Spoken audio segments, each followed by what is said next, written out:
Hi guys, welcome back to the channel. So we have some great news. A fifth school has decided to cancel their match against San Jose State University, the school that has a male player on the team. Apparently the female players, they all got together and they had a vote. They decided that they weren't going to play. So the trend is continuing, and this is great news. It means that women are standing up for their sports. They are absolutely refusing to play against a team who has a male player, because males do not belong in women's sports. So let's take a look. So the Nevada women's volleyball team held a vote among players and voted to forfeit an October 26 match against San Jose State and transgender player Blair Fleming. OutKick has exclusively learned. The Nevada Athletic Department said in an exclusive statement to OutKick on October 3 that the team would play the scheduled match. However, the school did not consult with the players before making that statement. Imagine that. I think that's the best way to decide, is let them put it to a vote and let the women decide if they're going to play or not. It's the women who are outright refusing. They are the ones who have made the decision, and I commend them. So in their statement, they said, the University of Nevada volleyball team remains focused on its upcoming matches with UNLV and San Diego State, and intends to play its remaining Mountain West schedule, including the match with San Jose State University on October 26. The statement read, the university will continue to abide by the NCAA Mountain West Conference and USA volleyball rules and regulations, as well as laws and constitution of the state of Nevada. So this was the initial statement they put out, saying that they were going to go ahead and play against San Jose State, saying that they're in line with the NCAA rules and they intend to continue their schedule as usual.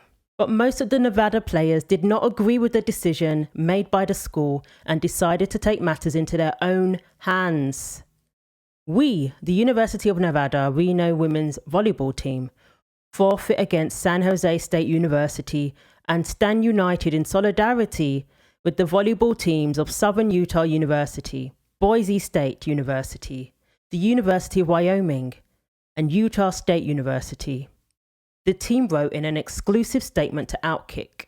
Wow, this is amazing. We demand that our right to safety and fair competition on the court be upheld. We refuse to participate in any match that advances injustice against female athletes. Absolutely wonderful. Absolutely wonderful. This is great news. This is how we do it. This is how we do it. Wow. They're like, no, we're not playing.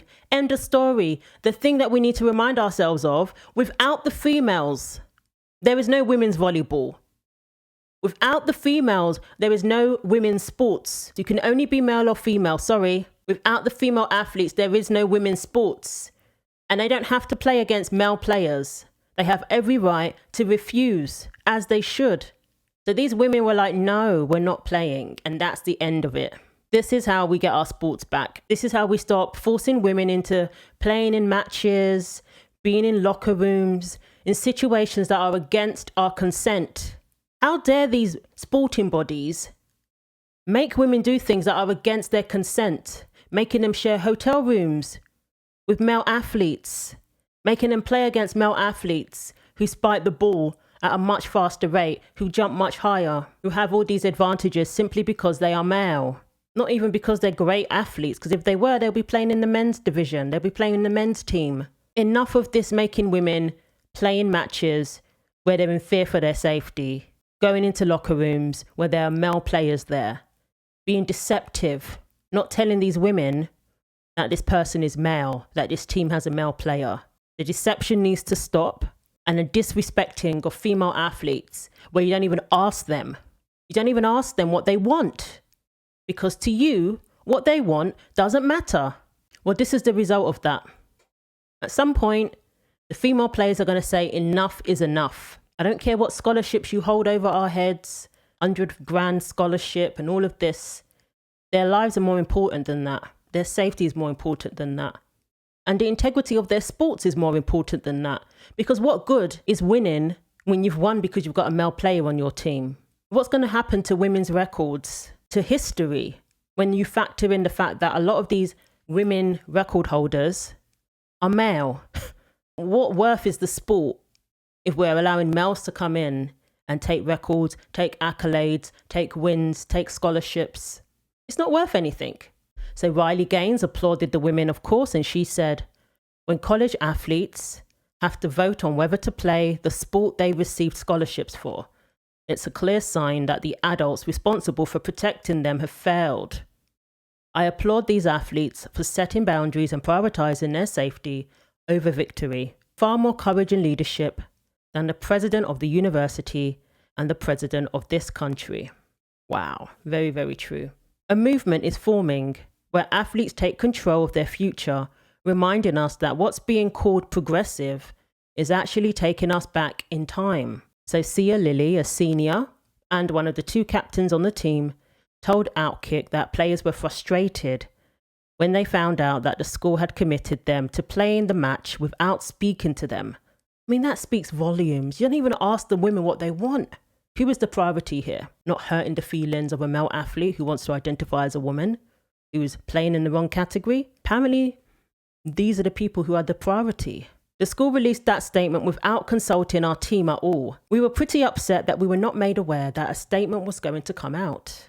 The senior hitter also noted that the timing of the statement couldn't have been worse. We were actually in Las Vegas preparing for our match against UNLV, our in-state rival. It was a really frustrating time, especially because we were about to go and play a big game. These girls have enough to deal with. You want to win, you want to be successful, you want to do well.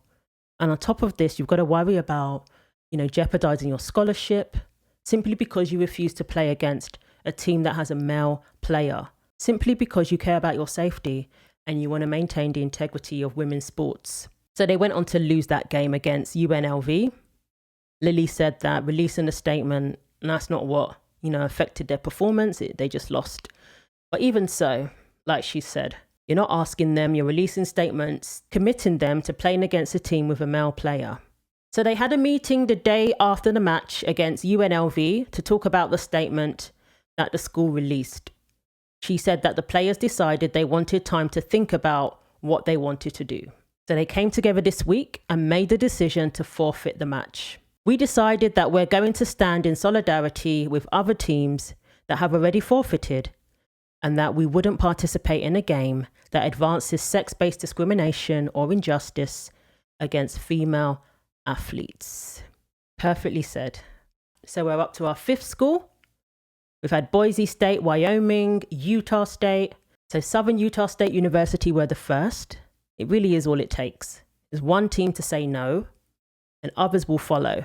All it takes is one person to step forward, have the courage to step forward and say no. So the University of Nevada, they haven't made any response to the girls coming forward and saying, no, we're not playing. So Mountain West Conference currently has no plans to reconsider their policy.